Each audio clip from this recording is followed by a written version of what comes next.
ओरैबायदि मोनसे गिदिर फासयनो हायै मागोनि नैथि मंगलबार गोथार बाथौ सानावनो जुदि हारिनिनो गुबुन मोनसे गिदिर आफादा नैथि मंगलबार माने गोथार बाथौ सानावनो कनफारेन्सखौ लाफादेरनानै होयोब्ला गोथार बाथौ सान सेकेन्ड मंगलबार मागोनि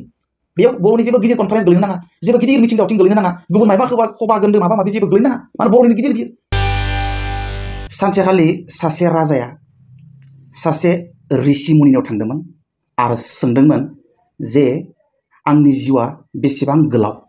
आं आरो बेसेबां बोसोर थांनानै थाबावगोन ऋषि मुनिया राजानो फिननाय होदोंमोन जे नोंथाङा थाबैनो थैसिगोन नोंथाङा बारा बोसोर थांनानै थानाय नंलिया राजाया बिराद दिउ रागा जोंबाय आरे नोङो माबायदि ऋषि मुनि जाखो आंखौ बेबायदि बुंदों नों आच्छा बाहादुरि जागोन आं गुबुन सासे ऋषि मुनिनाव थांनि नों बुंनाय बाथ्राया जुदि गुबुन सासे ऋषि मुनिजों गोरोबाब्ला नोंखौ आङो ओरैनो हगारनाय जानाय नङा गुबुन सासे ऋषि मुनिनाव थांबाय सोंहैफिनबाय जे आं आरो बेसेबां गोबाव बोसोर थांनानै थाबावगोन होननानै राजाया गुबुन सासे ऋषि मुनिनिसिम थांनानै सोंहैबाय गुबुन सासे ऋषि मुनिया बुंबाय जे नोंथाङा गिनांगौ गैया बियो मिथिंगानि खान्थि थैनाय थांनाय जोनोम जानाय बेफोर नोंथाङा आरोबाव गोबाव सम थांनानै थागोन नाथाय मोनसे बाथ्राखौ नोंथाङा गोसोआव लाखि नोंथांनि न'खरनि मानसिफोरनिख्रुइ नोंथांनि जिउआ गुसुंथार होननानै गुबुन सासे ऋषि मुनिया बिनो फिननाय होदोंमोन अब्ला बियो एसे गोजोननाय मोन्दोंमोन अब्लाथ' थिगैनो दङ अब्ला बियो बिराद मोजां मोन्दोंमोन ऋषि मुनिखौ नैथि ऋषि मुनिखौ आरो बिराद गोजोननानै बे ऋषि मुनिखौ बाख्नायदोंमोन आरो बिनो थाखा फैसा धोन दौलत सना रुफा होदोंमोन बाख्नायनानै आरो गुबुन सासे ऋषि मुनिखौ बियो दिउ रागा जोंनानै थांनानै बिखौ गोदना दानस'हैदोंमोन आरोखि दा आङो बे बाथ्राखौ बुंनाय जाहोना जाहैबाय नोंथांमोना गिबियावनो नैबे भिडिअखौ नायनानै लाग्रोदो बाथौ धोरोमा बर' हारिनि गेजेराव खौसे लाबोनो हाया बियो बाथौआरिफोरखौल'सो बुंनो हागोन किन्तु जोंहा बर' थुनलाइ आफादाव गुबुन गुबुन धोरोमनि मानसि दङ सत्संगनि दङ ब्रह्मनि दङ ख्रिस्टान दङ बायदि बायदि धोरोमजों लानानै जोंनि बर' थुनलाइ आफादा दाजानाय दा बाथौ धोरोमा खौसेथिनि बाथ्रा बुंबा बेयाव जेबो फिथाइ थायनाय नङा नोंथांमोना भिडिअ नुबाय बाथ्रा बुंनाया गुबुन गुबुन रोखोमनि जायो एखे ओंथिखौ फोरमायनो थाखायनो नोंथाङा गुबुन गुबुन रोखोमनि बाथ्रा बुंनो हायो आरो जायफोरा हारिखौ दैदेननो होननानै हारिमायारि आफादफोरनि दैदेनगिरि जादों बिथांमोना बाथ्रा बुंनायनि आरिमु थानाया मोजां दे शुड हेभ द आर्ट अफ स्पिकिं बाथ्रा बुंनायनि आर्ट थानाया मोजां बाथ्रा बुंनायनि स्किल थानाया मोजां बिथांमोनाव सब स्किल थानांगौ जायफोरा हारिखौ दैदेननो होननानै हारिमायारि आफादफोरनि बिबानखौ लादों बिथांमोना सब स्किल थानो नांगौ बुंनायनि आर्ट थानो नांगौ एखे ओंथिखौ फोरमायनो थाखायनो नोंथांनिफ्राय गनाय बाथ्राफ्रा जाहाथे नोंथांनि खुगानिफ्राय गनाय बाथ्राफ्रा जाहाथे गुबुन गुबुन मानसिफोरखौ बा हारिनि मानसिफोरखौ आघात होआ बेखौ अरायबो गोसोआव लाखिनो नांगौ नोंथाङा जि साना मानो जि बुङा मानो बे एखे बाथ्राखौनो हाब्रां रावजों बुङाब्लासिनो एबा रायजोफोरखौ बा हारिनि मानसिफोरखौ गोरबोआव आघात होआब्लासिनो बेखौ माबोरै बुंनानै एखे ओंथिखौनो फोरमायनो हागोन बेबायदि आरिमु थानाया लिडारफोरनि थाखाय जोबोर जोबोर जोबोर गोनांथार बुंनायनि सफ्ट स्किल बुंनायनि आर्ट जायखिजाया प्रब्लेमनि सल्युसन खालामनायनि आदबफोर बे आदबफ्रा खुब स्मुथ जानो नांगौ कनस्ट्राक्टिभ जानो नांगौ डिस्ट्राक्टिभ जानो नाङा हार्मफुल जानो नाङा नङाब्ला बेफोर बाथ्राफ्रा जायफोरा हारिखौ दैदेननो होननानै हारिमायारि आफादफोरनि दैदेनगिरि जानानै दङ बिबानगिरि जानानै दङ बिथांमोना हारिखौ मास्टार रेस दानायनि सोलायै डिस्ट्राक्टिभ रेस दागोन बिसोरो हारिखौ बिथांमोना जौगाहोगोननि सोलायै फोजोबस्रांनायसो जागोन हारिनि गेजेराव गुलुं गुजुं लाबोगोन हारिनि गेजेराव रानलायनाय माने डिभिजन लाबोगोन फाराग लाबोगोन नाङा दाङा बाजि नांलाय खमलाय सोंखारिलायनाय हारिनि गेजेराव लाबोगोन नोंथाङा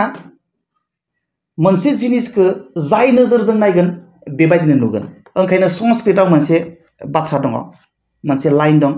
यथा दृष्टि तथा सृष्टि नोंथाङा मोनसे जिनिसखौ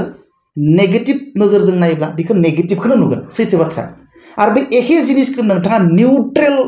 जायगायाव थानानै जेब्ला पजिटिभ नोजोरजों नायगोन बेखौ पजिटिभखौनो नुगोन एकदम सैथो बाथ्रा एसे गोथौ साननानै नाय आं जि बाथ्राखौ बुंदों आंनियानो कारेक्ट बिदिनो जाथारनांगोन ना जेब्ला नोंथाङा एडामेन्ट एटिट्युडखौ लागोन अब्ला नोंथाङा माब्लाबाबो गुबुननि बाथ्राखौ सानना नायनो थाखाय एक सेकेन्डबो सम होनो बागोन गुबुना ओरै बुंदों आं खोनासंथारला एनालाइसिस खालामलिया नायबिजिरलिया आंनियानो कारेक्ट जेब्ला सानबाय थागोन नोंथाङानो कारेक्ट सानबाय थागोन बिनि सोलाय नोंथाङा गुबुना बुंनायखौ जुदि एसे निउट्रेल पजिशनाव थानानै एसे एनालाइसिस खालामोब्ला नुनो मोनगोन बिथाङा बुंनायाबो टु साम एक्सटेन्ट कारेक्टबो जानो हागौ माखासे सिचुएशनाव कारेक्ट जायाबो जानो हागौ नाथाय मोनफ्रोमबो सिचुएशनाव इनकारेक्ट जागोन बिदि नङा माखासे सिचुएशनाव माने जाय बाथ्राखौ नोंथाङा साना हसिया गावनि स्टेन्डआव थानानैनो गोरोन्थि होननानै एकदम बिखा फोरदेरना बुंबाय थागोन बे एखे बाथ्राखौनो माखासे समायाव नोंथाङा जुदि निउट्रेल पजिशनाव थानानै गोथार गोसोजों जेब्ला एनालाइसिस खालामगोन टु साम एक्सटेन्ट बेयावबो नोंथाङा माखासे थार बाथ्रा हाबसोखोमानानै थानाय मोनगोन दा आं मा बुंनो नागिरदों जोंनि हारिनि गेजेराव दाङाबाजि जादों गिदिर मोननै हारिमायारि आफाद बर' साहित्य सभा आरो बाथौ धोरोमारि सुबुंफोरनि गेजेराव बिराद दुखुनांथाव बिराद लाजिनांथाव बर'नि धोरोम बाथौ धोरोम बर'नि साहित्य बर'नि जारिमिन बर'नि राव बर'नि थुनलाइखौ बर'आनो बासायना लाखिनांगोन बर'नि धोरोमखौ बर'आनो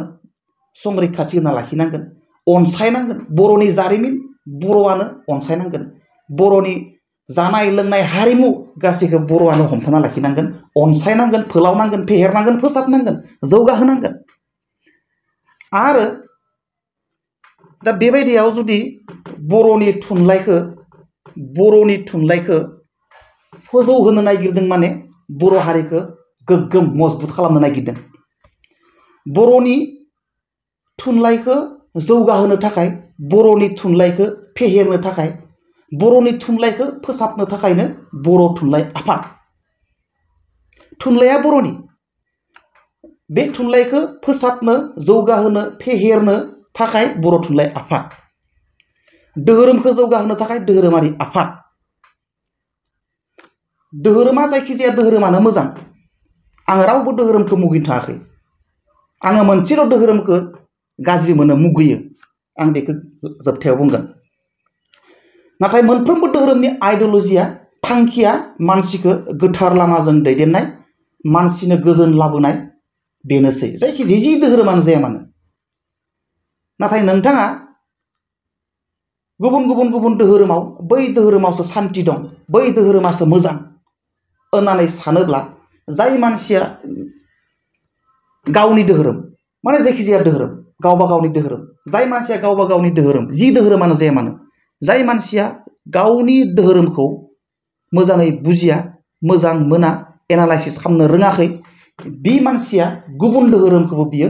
अनसायनो रोंनाय नङा गुबुन धोरोमखौ बियो एनालाइसिस खालामनो रोंनाय नङा गुबुन धोरोमनि सोमोन्दैबो बियो सा सिं नायबिजिरनो रोंनाय नङा आरो बुजिनाय नङा जायखिजाया धोरोमानो जाया मानो ओंखायनो धोरोम गुरुफ्रा बा धोरोम सिबिसुलाफ्रा जायखिजाया धोरोमनि बागै स्टाडि खालामनो नांगौ नायबिजिरसंनो नांगौ अब्लासो मिथिगोन आंनि धोरोमा बेसेबां गोजौ दं आरो बेसेबां गाहायाव दं मोनफ्रोमबो धोरोमनि धोरोम बिजाबफोरखौ स्टाडि खालाम धोरोम गुरुफ्रा आरो बुजिनो नाजा अब्लासो बुजिगोनबो बबे धोरोमा बबे स्टेटासाव दङ बबे धोरोमा माबे बिथिङाव जौगानाय माबे बिथिङाव गोलैसोना थानाय दा बेबायदि ओंखायनो गासैबो धोरोमानो मोजां गासैबो धोरोमनि थांखिया मानसिखौ गोथार लामाजों दैदेनलांनाय सान्थि लाबोनाय मानसिनि गेजेराव अनलायनाय खौसेथि लाबोनाय आरो बेयाव जुदि बुङोबा धोरोमा हारिखौ खौसेथि लाबोआ होननानै बियो 100% कारेक्ट जानाय नङा माखासे गोरोन्थि हाबसोगाबनानै थागोन इयाव हारिया खौसेथि थुनलाइया मानसिखौ खौसेथि लाबोयो जों बर' मानसिफ्रानो थुनलाइखौ फरायनांगोन थुनलाइखौ लिरनांगोन थुनलाइ सोरजिनांगोन थुनलाइखौ हमथाना लाखिनांगोन बर'आनो धोरोमखौ हमथाना लाखिनांगोन बर'आनो जोंनि धोरोमखौथ' सोरबा मानसिया लायाबो जानो हागौ लानोबो हागौ गिदिर बाथ्रा नङा खिन्थु गुबुना लायोबा लागै दाला बर'फ्रा बर'नि धोरोमखौ लाथारनांगोन बर'नि साहित्यखौनो बर'आ फोसाबनांगोन फेहेरनांगोन लानांगोन फरायनांगोन सोरजिनांगोन थुनलाइ खिन्थु बे मोनसे बिराद गिदिर आंनि नोजोराव आरो आंनिल' नोजोराव नङा गोबां मानसिनिफ्राय अपिनियन नुबाय खोनाबाय रायलायनायनि गेजेरजों मिडियाफ्राव निउसफ्राव इउटिउबफ्राव माने गोबांनि नोजोरावनो आंनि नोजोरावल' नङा गोबांनि नोजोरावनो बर' साहित्य सभानि बर' थुनलाइ आफादनि थांखिया बिराद गिदिर गोरोन्थि जादों। बर'नि धोरोम गोबां बोसोर नाजाथाबनायनि गेजेरजों खुद्रिनायनि गेजेरजों दाख्राय दाख्राय खुद्रिनायनि गेजेरजों मागो दाननि नैथि मंगलबारखौ गोथार बाथौ सान महरै गनायथि होहोनो हादों सरकारखौ। दिनै बे मागो दाननि नैथि मंगलबारावनो बर' साहित्य सभाया कनफारेन्सखौ लाफाना होनाया बिराद गिदिर गोरोन्थि जादों होननानै आं सानो। बेबो बाथौआबो बर'नि साहित्यआबो बर'नि मोननैबो पेरेलेल खारनांगौ। बेयो हारिनि खामानि मावनायनि बेलायाव बे मोननै आफादा पेरेलेल खारनांगौ। बर' साहित्य सभायाबो बाथौखौ बुंनो हाया जे नोंथांमोना हारिखौ खौसेथि लाबोनो हाया, हारिखौ फोजौनो हाया, जौगाहोनो हाया, हारिनि थाखाय गोजोन लाबोनो हाया, हारिखौ गोथार लामाजों दैदेनलांनो हाया। बाथौआबो साहित्यखौ बुंनो हाया नोंथांमोना हारिनि थाखाय मोजां खामानि मावाखै, मा मावाखै बायदि बायदि। माने मोननैबो इम्पर्टेन्ट, मोननैबो गिदिर गिदिर हारिमायारि आफाद, मोननैबो पेरेलेल खारनांगोन। बेयो दा बे पेरेलेल खारनांगौखौनो गावजों गाव मानिलायालासिनो ओरैबायदि मोनसे गिदिर फासयनो हायै मागोनि नैथि मंगलबार गोथार बाथौ सानावनो जुदि हारिनिनो गुबुन मोनसे गिदिर आफादा नैथि मंगलबार माने गोथार बाथौ सानावनो कनफारेन्सखौ लाफादेरनानै होयोब्ला बिराद मिनिथाव। गुबुन हारिया मिनिगोन, गुबुन बायजोनि लिडारफ्रा मन्त्रि एमएलए लिडारफ्रा मिनिगोन। बर'नि मोननै गिदिर गिदिर आफादा गावजों गाव एना एनि जालायबाय। बे लिडारफ्रा बेबायदि एना एनि खालामना होनायाव फिसा फिसा रायजो ग्राउन्ड लेभेलनि जों बायदि मानसिफ्रा आख' फाख' जायो। सोरखौ सापर्ट होगोन, सोरजों थांगोन, सोरनिखौ बुंगोन। डाइरेक्ट नुनायावथ' बर' थुनलाइ आफादनिया 100% गोरोन्थि जादों आंनिबा। बे मागोनि नैथि मंगलबार गोथार बाथौ साना फिक्स, बे सोलाय सोल' खालामनो हाया बेखौ। खिन्थु बे बर' साहित्य सभानि कनफारेन्सनि खालारखौ सोलायनो हायो। माथो गिदिर बाथ्रा, खानसे सोलायनायाव मा एसेबां गिदिर हारिनि लस जायो, बा गुन उत्सबनि मा एसेबां गिदिर लस जाहैगोन, माबा माबि गुबुन मेट्रिक परिखानि मा एसेबां गिदिर लस जाहैगोन सानसे फासयनायाव आवगायनायाव। दा बेयाव एक्चुअलि मटिभा बेलेग आंनि नोजोराव। बे गोथार बाथौ सानखालि बर' साहित्य सभाया कनफारेन्सखौ लाफादेरनाया बेयाव एक्चुअलि मोनसे हिडन पलिसि थानो हागौ। बेयाव मायबा नङा मायबा मोनसे पलिसि थाथारगोन। नङाब्ला बर'निनो आफादा बर'निनो मोनसे गिदिर गोथार सानाव माबायदि गुबुन मोनसे गिदिर गोथार सानखौ खोलैफानो हागौ। बिराद साननो गोनां आरो दुखुनि बाथ्रा। गोरोबा गाबखांदों आरो बिराद लाजिनाय मोनदों। लाजिथावनायानो जादों बियो। हिसाबाव गोथार नैथि मंगलबार सानाव बर'नि जेबो गिदिर बेबायदि कनफारेन्स जानो नाङा, गिदिर फुजा जाबावनो नाङा। गोथार बाथौ सान इज बाथौ सान, सेकेन्ड मंगलबार मागोनि। बेयाव बर'नि जेबो गिदिर कनफारेन्स गोलैनो नाङा, जेबो गिदिर मिथिं दावथिं गोलैनो नाङा, गुबुन मायबा खबा गोन्दो माबा माबि जेबो गोलैनो नाङा। माने बर'निनो गिदिर बियो। दा बियो बिराद साननो गोनां बाथ्रा। रायजोफोरा सानलायनांगौ। आरो लिडारफ्रानो जुदि बेबायदि माने सोंखारिलायोबा, गावजों गाव गोरोबलायनाय गैयाब्ला बे फोरजाफ्रा रायजोफ्रा सोरखौ गनायनानै सोरखौ दैदेनगिरि मानिनानै थागोन। अब्ला डेफिनेटलि बै हारिनि आफादफ्रा हारिनि मोजांखौ बिस्रायो, हारिखौ फोथांना लाखिनो थाखाय बिस्रायो, ना गुबुन मायबा गावनि पार्सनेल बेनिफिटनि थाखाय बिबानखौ लायो। कनफिउज जायो जोंहा, कनफिउज। डेफिनेटलि कनफिउज जानायनि खारनखौ बे लिडारफ्रानो क्रिएट खालामो। दा बिनिखायनो रायजो राजा नोंथांमोन, जोङो बेबायदि दैदेनगिरिफोरखौ फोथायनो नाङा, मानिनो नाङा। बेबायदि दैदेनगिरिफोरनि जों उन खारनो नाङा, जाय दैदेनगिरिफ्रा हारिखौ खौसेथि लाबोनायनि सोलायै, मोनसे गेरेमसा माहारि दानायनि सोलायै हारिखौ फोजोबस्रांनायनिसो पलिसि लाबोयो, फोजोबस्रांनायनिसो इनिसियेटिभ थांखि बिथांखि लायो। बेबायदि दैदेनगिरिफोरखौ जोङो जि हारिनि जि आफादनि दैदेनगिरियानो जायाथों मानो, गामि दफा नि जायखिजाया आफादनि हारिमायारि आफादानो जाथों मायबा ओनसोलारि आफादानो जाथों राजखान्थियारि हानजायानो जाथों जि आफादनि दैदेनगिरि जाया मानो बेबायदि दैदेनगिरिनि उन उन खारफानो नाङा मदद होनो नाङा जाय दैदेनगिरिफ्रा हारिखौ गेरेमसा माहारि दानायनि सोलायै हारिखौ जौगाहोनाय फेहेरनाय फोसाबनायनि सोलायै गुबुन गुबुन डिस्ट्राक्टिभ फोजोबस्रांनायनिसो थांखि बिथांखि लायो हारिनि गेजेराव गुलुं गुजुं दाङाबाजि लाबोनायनिसो थांखि लालाबायो बेबायदि लिडार बेबायदि दैदेनगिरिफोरखौ जोङो मालाबाबो हय हय हय होननानै उन उन खारफालाबायनो नाङा मदद होनो नाङा फंफ्रोमबो लिडारा बुंनाय बाथ्रायावनो नंगौ बिदिनो जामारनांगौ होननानै जोङो साननो नाङा जों बयबो माथा दं बयबो साननो हानाय गोहो दं शक्ति दं जोङो एसे माथाखौ बाहाय ब्रेनखौ बाहाय सोरनिया राइट सोरनिया रं दा बेनिखायनो आंनि नोजोराव बेनो बर' साहित्य सभानि बे नैथि मंगलबार बर'नि गोथार बाथौ सानाव कनफारेन्स लादेरना होनाया आंनि नोजोरावल' नङा आं जेसेबां मानसिफोरजों रायज्लायदों आंनि सिनि मोननाय जेसेबां मानसिफोरजों रायज्लायदों गासिबो मानसिनि नोजोराव बियो 100% गोरोन्थि मागोनि नैथि मंगलबार गोथार बाथौ सानाव कनफारेन्स लाफादेरना होनाया नंगौ बर' साहित्य सभायाव गुबुन गुबुन धोरोमारिनि मानसि थानो हागौ नाथाय गुबुन गुबुन धोरोम थागोन गुबुन गुबुन धोरोमाबो गावबा गाव आइडिय'लजि दहायनो बुंखांखाबाय आङो गुबुन गुबुन धोरोमाबो जौगानांगौ गुबुन गुबुन धोरोमाबो धोरोम हिसाबैनो थानांगौ रावखौबो मोनसा मोनसि मोनलायनो गोनांथि गैया आरो मोनलायनायाबो जुक्ति गैया बिदि होननानै बर'नि असे धोरोम बाथौखौनो इगनर खालामनानै बिनि सोलायै बिनि एगेन्स्टआव प्रग्राम लानाया बिराद गिदिर गोरोन्थि जादों होननानै आं सानो भिडिअखौ शेयार खालामनांगौ बयबो भारतआ सेक्युलार कान्ट्रि होननानै जोङो जायखिजाया धोरोमखौनो आजावलाबायग्रा जाबाय दानियाबा गुबुन गुबुन धोरोमनि मानसिया गुबुन गुबुन हारिनि मानसिया गुबुन गुबुन धोरोम लायो सेक्युलार कान्ट्रि भारतआ हायो जोङो लिगेल गुबुन गुबुन धोरोम आजावनो हायो नंगौ किन्तु जाय बुंदों जाय गावनि धोरोमखौ माने अनसायनो रोङा आंनि नोजोराव गुबुनखौबो माने बियो अनसायनो रोङाबो जानो हागौ बियो दा बेबायदि ओंखायनो बे बर' थुनलाइ आफादा बर'निनो आफाद जानानै बर'निनो मोनसे गोथार बाथौ सानखौ इगनर खालामनाया नासयनानै सोलिनाया जानगाराव नारखार हरनाया बिराद दुखुनांथाव आरो बिराद माने लाजिथावनाबो बेनिखायनो जोङो दा जोबस्रांनायनि लामायाव दावगागासिनो आरो हारिखौ फोजोबस्रांगोन बे माने स' कल्ड लिडारफ्रा ओंखायनो जों रायजोफ्रा साबधान जानांगौ जानला मानला लिडारफोरखौ जोङो सापर्टबो होनो नाङा साहित्यआव बर' थुनलाइ आफादाव गुबुन गुबुन धोरोमनि मानसि थायो होननानै जों जुदि निजायनि गावनि हारिनि धोरोमखौनो जुदि जोङो इगनर खालामोबा बेयो मालाबाबो गनायजाथाव नङा बर' साहित्य सभाया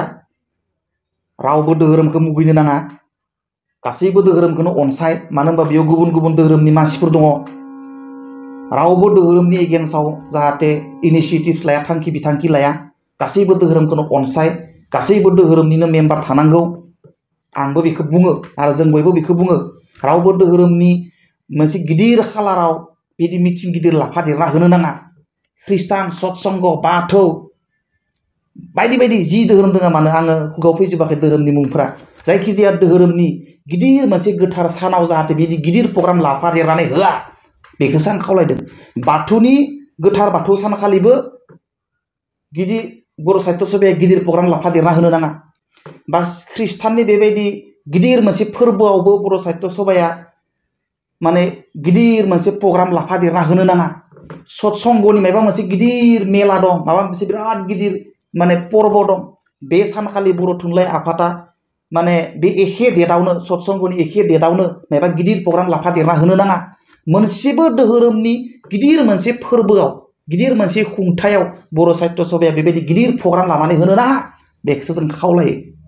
किन्तु बे गोथार बाथौ सान जायखौ जोङो अखम सरकारजों दाख्राय नांनानो गनायथि मोनबाय गोथार बाथौ सान नैथि मंगलबार बेयाव प्रग्राम लाफादेरना होनाया